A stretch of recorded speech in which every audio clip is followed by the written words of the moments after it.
Are you thinking about buying or selling a home or are a real estate professional and want to keep up with the Twin Cities' latest market news, stats, and trends? Then come hang out with us for a little while. Hi, I'm Kirk Duckwall, and welcome to the Twin Cities Real Estate Show. All right, today we're going to be diving into buying in a slower market. Now, last week we talked a bit about selling in a slower market. Before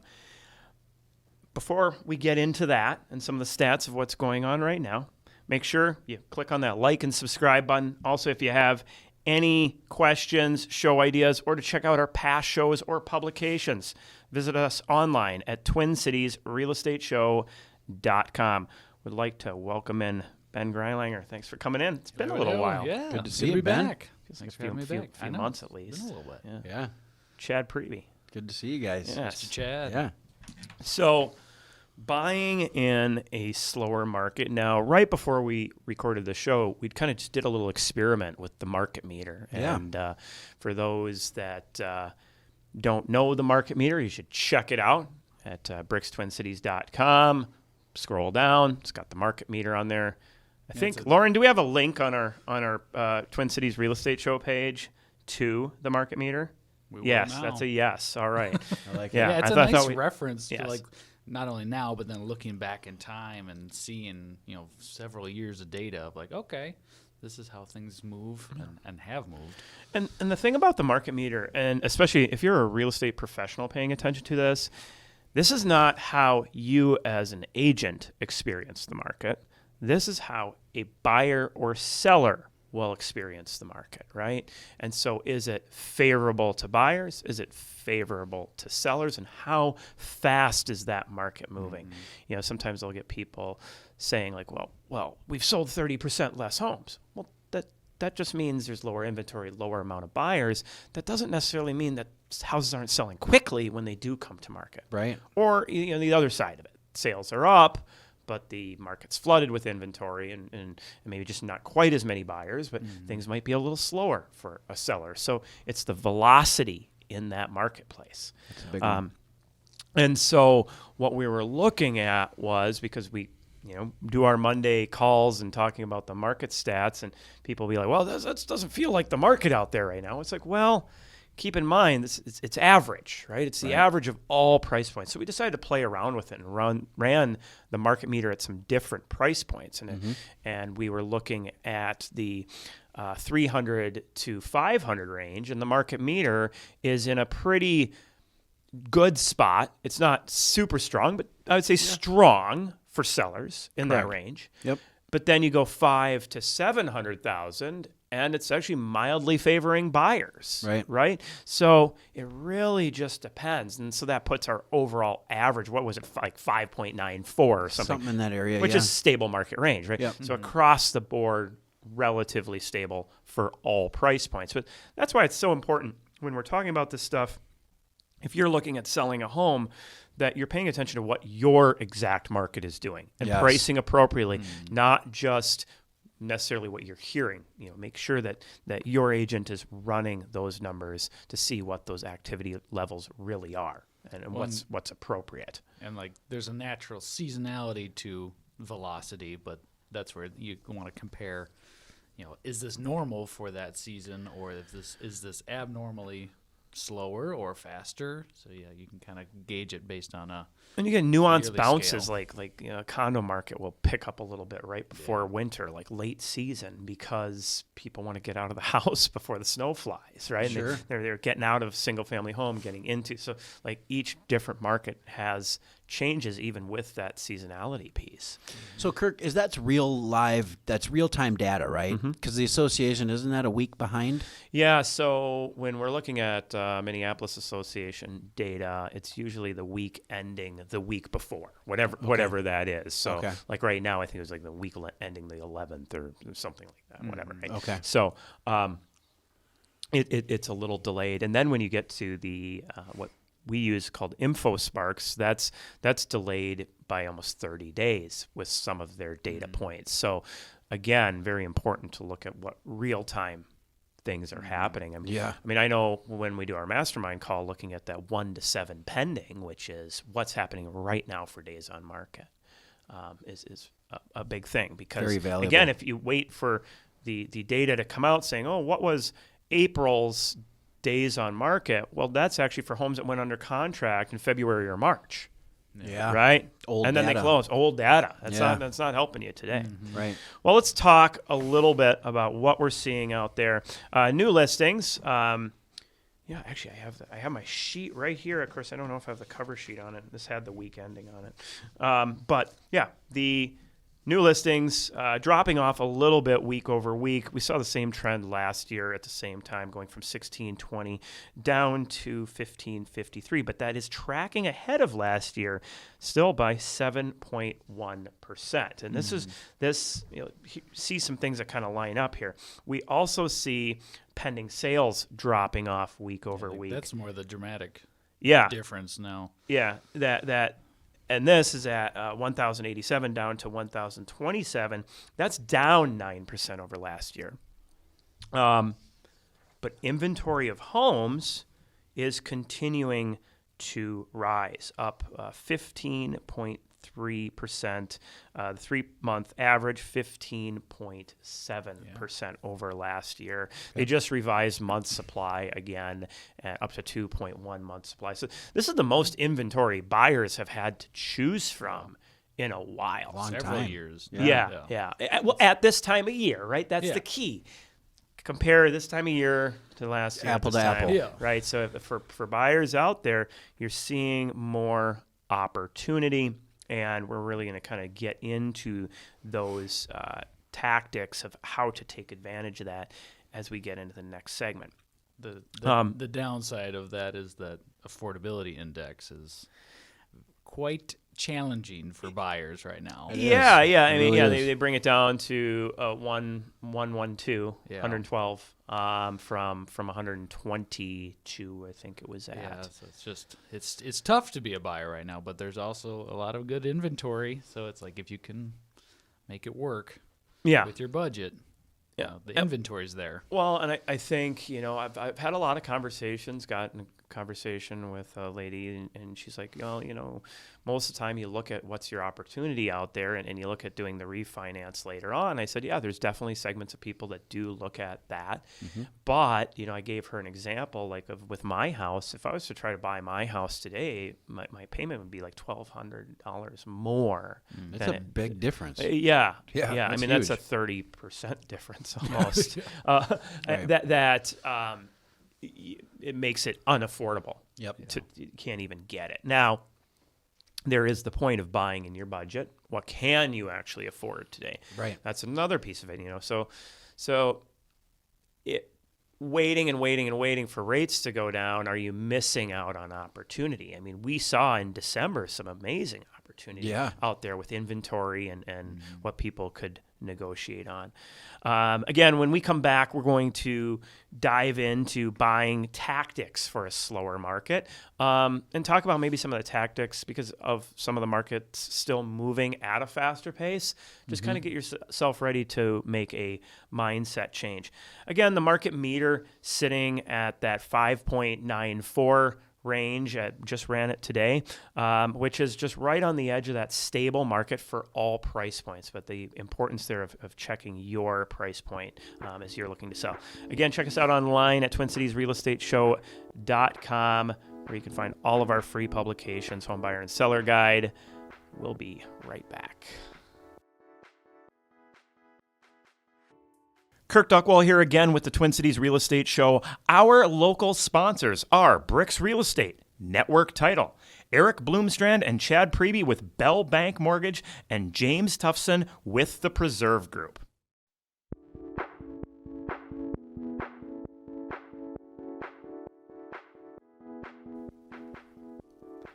Welcome back to the Twin Cities Real Estate Show. Man, it just took us a while to get going into that second segment there. Having too much fun during the break. Good times. Yes. Good times. Talking about buying in a slower market, the tactics that you might want to start considering utilizing. And again, certain segments of the market are moving faster right now. Other segments are moving slower. So you really want to make sure you're double checking the showing activities of what you're looking at. But let's talk about some of the tactics that I use right now and that you might want to start transitioning away from as things start to slow down out there.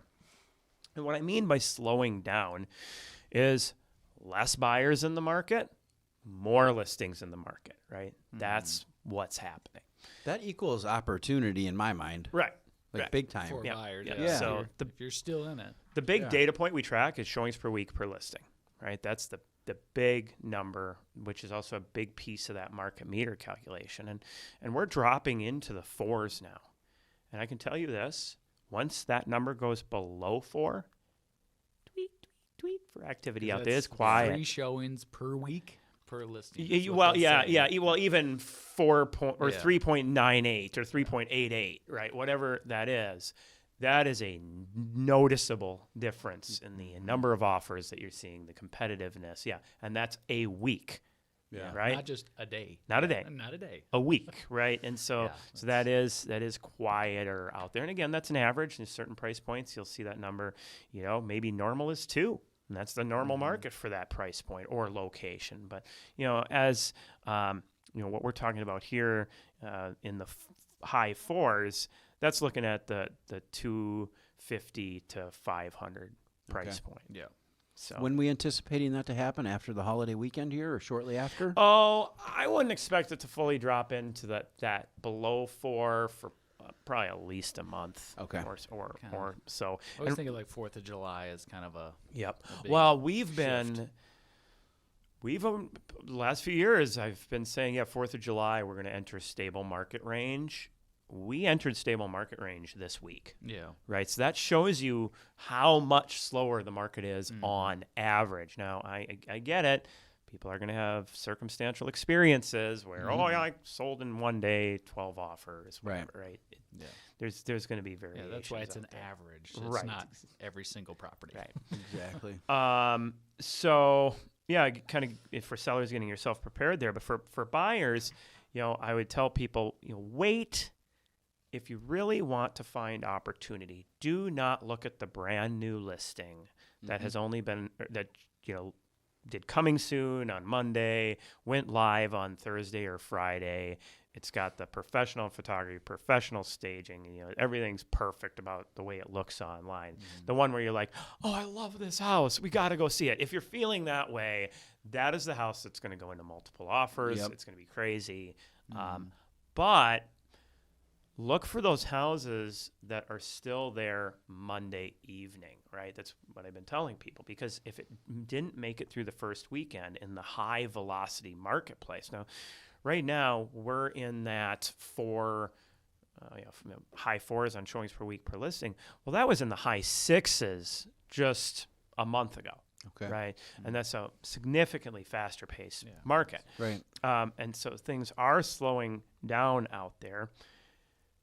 As that happens, you can start to go, well, let's see if that house is there Sunday, right? Let's get into that. And do they have a notation of multiple offers? Do they, because there are other people who are going to go deal hunting on Monday evening, right? Yeah. Or whatnot. But as you transition into that slower market, start being okay with maybe going out on Sunday. And if the marketing doesn't look right or the pricing's off a bit, and that, I want to dive into pricing in a second. But if you're seeing these discrepancies, go look at those houses and then kind of do a wait and see if you want to truly find that opportunity. I like that because you can see as a realtor, you guys can see how many showings have been on that house, right? Yeah. So if you have a buyer that maybe is struggling to find the right one, they find a house they love on a Saturday along with 15 other people that love it.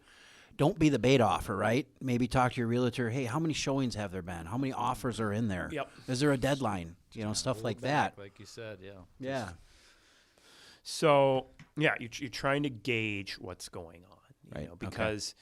Yeah, I was working with a client last week, and we were having the discussion, like if we know there's 8 offers or something like that, right? Going in at list price, you're just going to be another offer in the fire, and you're just going to cause things to go even higher. Right. Now, that said, I did say, if you're going to put together an actually competitive offer, even if the price is a little bit lower, that, it's worth putting it out there and seeing, but you got to be competitive in some of your terms, whether that's a quick closing or appraisal guarantee, something that makes the seller a little more comfortable. But if you're coming in, generic 7-day inspection, 60-day close. 60-day close, 5% down, you're gonna have a real hard time.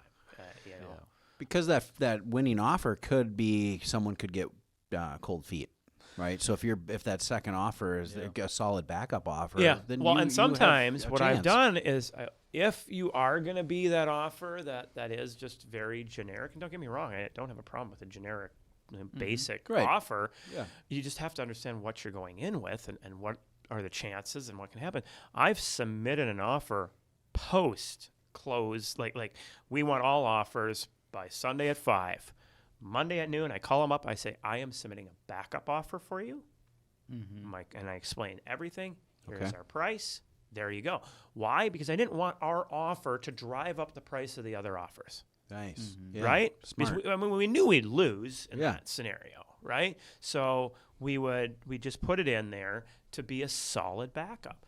And it doesn't work every time. Obviously, most transactions, they end up going through and closing. But you're going to pick one up every once in a while with that tactic. It's a good plan. Even something in inspection period, you throw an offer at them, even if somebody else is in their inspection period, you throw a solid offer at them, all of a sudden that other buyer's inspection is now like, hey, we just actually received this other offer, so we don't want you to be super picky on your inspection. FYI. Yeah. We have a solid backup. So, not being afraid of backup offer status is, I think, a good strategy. Yep. And again, if your goal is to really not put yourself in an overpaying position, and give yourself the best opportunity to find out the potential issues with a house. All right. So you transition away from the Monday homes, and as things go along, you move into going out and even looking at it the day it lists. Now, there's a nuance here. Also, homes that list on the wrong day. House that lists on a Sunday, Monday, or Tuesday. Get in right away. Yeah. Just get in, because they are going to get 40% less showings out of the gate just because of the day of the week they listed. Yeah. Wow. And so, maybe showing activity picks up on the weekend for them, but if you drop an offer in their lap on Monday afternoon after they listed on Monday, now Tuesday comes around, Wednesday, they're not seeing much yet. Yep. Right. What should we do? There's Getting maybe nervous. one scheduled for Saturday. Right. It's like, take it, right? So there's opportunity there too, looking at those homes. We play this game called Fantasy Real Estate here at BRIX, and I put together the picks for that.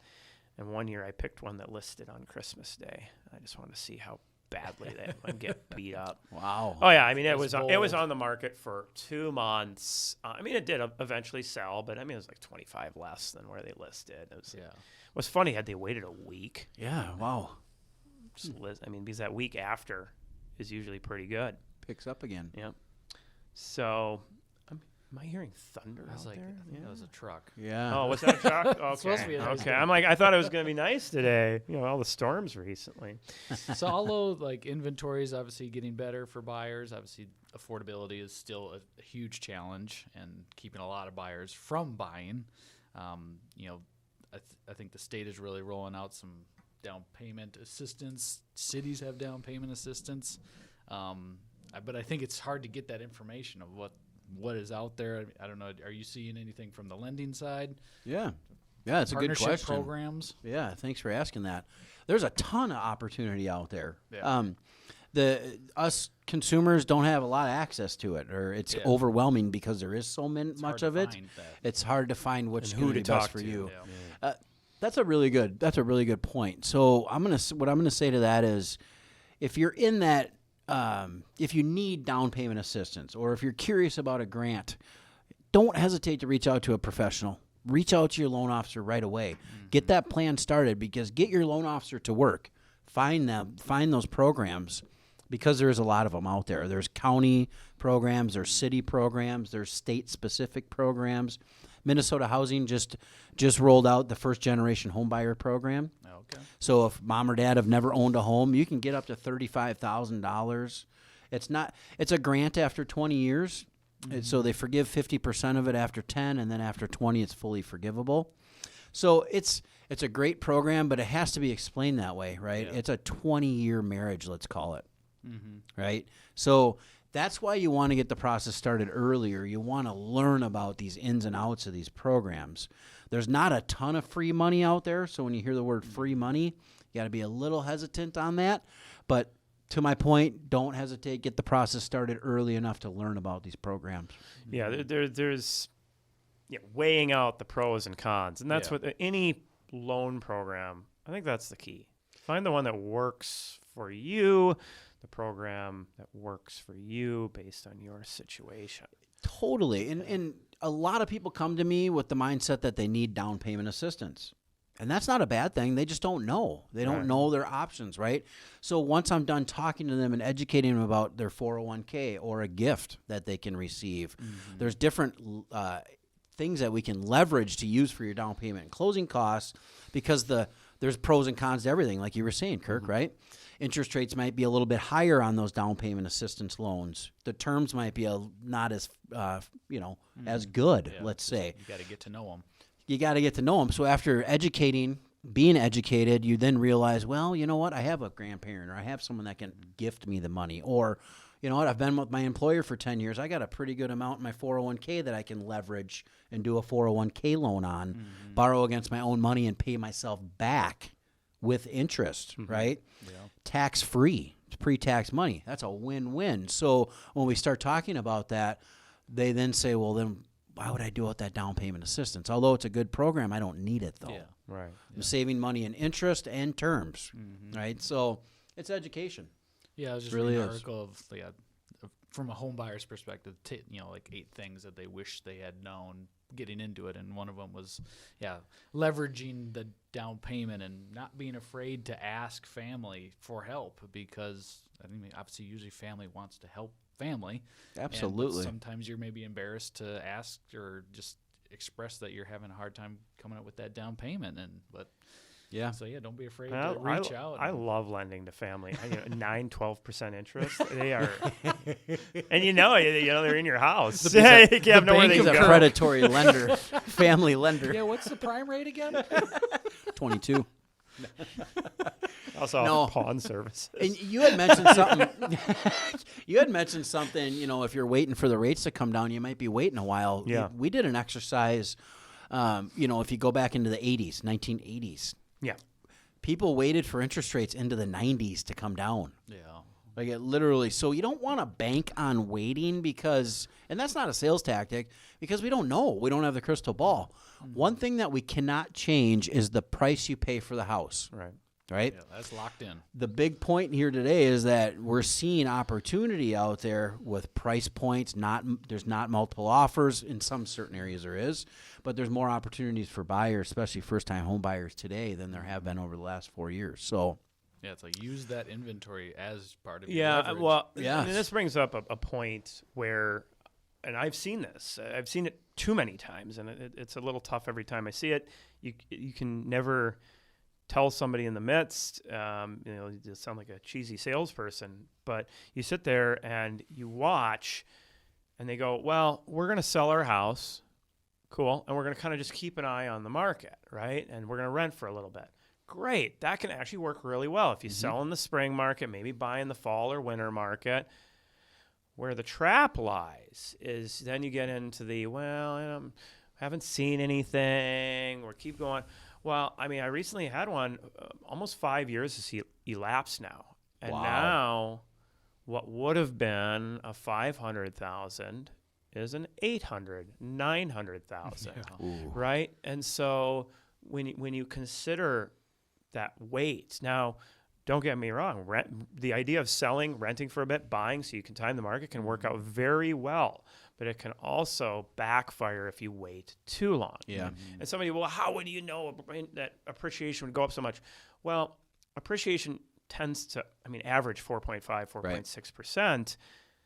You can bank on that And so every year that passes, Yeah. what's happening. Now, of course, we had a hyper accelerated on that, but something to be careful of. And to your point, for that first time home buyer is just waiting and waiting and waiting on rates. They let 3, 4, 5 years elapse. That $150K home that they could have bought back then, right? And let's say that rate was higher. Mm-hmm. Yeah, they wait for rates to come down, and finally rates get down to, oh, yeah, I can go out. Well, now that $150K home is $250K or $225, whatever it is. Mm-hmm. You've gained zero equity, and now you're taking over at this new. The rate's a little lower, but now you're paying this much higher price. Yeah. And you've spent $20,000 in rent. You can afford today. Yes. I have that math formula. Especially check out our House Geeks website and pull up cost of saving. And there's 2 videos because I did them 2 years apart. And I said, here's how to think about this, and here's what's going to happen. And then 2 years later, I did the video and showed what happened. And it was actually exponentially worse in the amount of appreciation that happened. But it shows the importance of buy what you can afford today. You don't buy the home. Or, like when you're 16, you're not going out and buying that dream sports car. Right. You're buying what you could afford that day. Yeah. Right? Something that works for now for the next 5 years. Yes. 8 years maybe. And then life changes. You might get divorced. You might get married. I have a family member that could have owned a place free and clear now. Yeah. And still doesn't. Yeah. Right. And the payment wouldn't even have a payment. Right. Mm-hmm. Right. So I like that post you did, I don't know, a few months back where it was, you did kind of like a survey on where you bought your first home, how much you bought for it. Yeah. It's interesting, and a lot of the, let's say, folks that are between 25 and 30 years old, 3 years ago, a lot of those folks could buy out in the suburbs, let's say, right, with that 2.5% interest. They're buying those 400, let's say 350 to 450 price point. Mm-hmm. And then you got their friends that didn't buy at that period, and they're trying to buy it today. Yep. And they're like, holy cow, I can't buy out in Egan or wherever. Like my friends, how come they bought out there for $450? Well, the difference is the interest rate and the affordability on that. To my point here is that you have to buy what makes sense today. Right. So change your mindset. You can't fault somebody for buying Apple stock in 80. Now, here's the thing is, you look back at that, well, they bought out there. Well, if I just wait for rates to come down to 2%, then I could buy an Egan. Here's the problem. They aren't going to be going to 2% anytime soon. It's going to take some catastrophe to see something like that, right? So let's just say you might get to 4%, 5%, maybe in the next year or 2, whatever. You're still not getting in there, right? No. The payment's not changing. Buyer energy, right? And then now you got the injection of that. Now those houses that were 3 or 4 are now 455. Right. Buy what you can afford today. So important. That's the key. That's how you start building equity. Yes. Last thing I want to touch on here is about houses, a tactic. If you look at a house and you're sitting there online and it's like, this is priced too high, I'm going to skip it. No. Keep an eye on it. Mm-hmm. Does it make it past its first weekend? That's a key to it. If it does, probably everybody else is feeling that way. It's priced too high, and everybody else is going, either they're dumping it and don't even want to look at it because it's too high, or they're saying, well, let's wait until there's a price change. Well, if you wait until there's a price change, then the activity level picks up, and then it's more competition, and you're going to pay more money for it. Right. However, if you can pick it up right before the mindset of changing that, like we're actually going to do this, you might actually have even more leverage than the price change they were going to do. Yeah. Right? We know that homes that misprice, on average, will sell for 6 to 8% less than a house that was priced correctly out of the get-go. That's a lot of money. That's huge. Right? Yeah. I mean, you're talking... $300,000, $18,000 differential. Yeah. Right. So, because usually a typical price drop when they do it or price reduction. $5,000. Yeah. So like in the 1%, maybe 2% kind of thing. So kind of use that as your kind of benchmark of. Mm-hmm. Yeah, you can absolutely leverage that. All right. Well, getting the signal. We're going a little long. So All right. thank you, everybody, for tuning in today. Again, check us out at TwinCitiesRealEstateShow.com. You can find our publications, The Smart Home Buyer, The Smart Seller, and that market meter that we talked about. Have a good one. Kirk Duckwall here again with the Twin Cities Real Estate Show. Our local sponsors are BRIX Real Estate, Network Title, Eric Bloomstrand and Chad Priebe with Bell Bank Mortgage, and James Tufson with the Preserve Group. Don't forget to check us out online anytime at TwinCitiesRealEstateShow.com. There you can find all of our past shows, our weekly market updates, along with the latest and greatest searching and researching tools, and our free publications to include the Smart Home Buyer Guide and the Smart Seller Guide, along with the BRIX Report. All of these free for you. If you have any real estate questions, please feel free to give us a call, 651-303-0019. Again, 651-303-0019. Happy to help answer any of your real estate questions or assist with your real estate needs.